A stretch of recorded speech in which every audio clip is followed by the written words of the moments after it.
Currently, we have 16 wounded soldiers, and as we said yesterday, 4 killed, the shooter, and 3 victims. Of the 16 soldiers, 9 of them are at Scott and White currently, and 3 are at Darnall. 4 of the soldiers have already been released. We have very strong evidence that he had a medical history that indicates unstable psychiatric or psychological condition.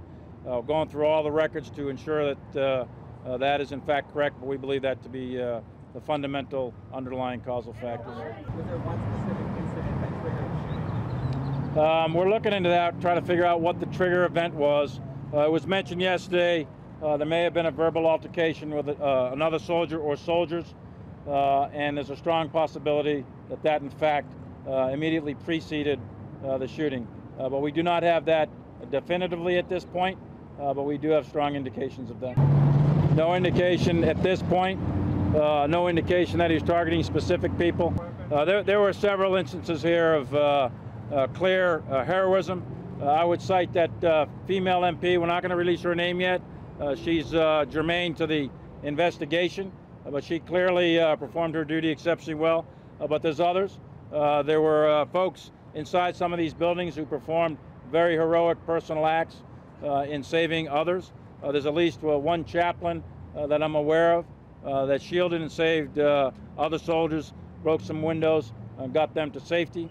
I think the performance of the medical staff, the initial performance of medical staff at Darnall was exceptional, and I've seen a lot of medical staffs perform in combat, and the performance at Darnall and the performance of Scott and White easily rose to those levels of combat standards.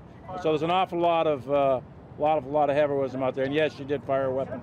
At 16:16 hours yesterday is the first 911 call. That call was made by 2 wounded soldiers who in and of themselves demonstrated heroism and presence of mind to go ahead and make a 911 call, and I've talked to both of them down at Scott and White.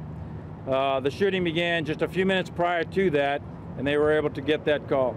She arrived with her vehicle at 16:20 hours. She arrived 4 minutes after that 911 call, and she began working the scene with other law enforcement that began to show up.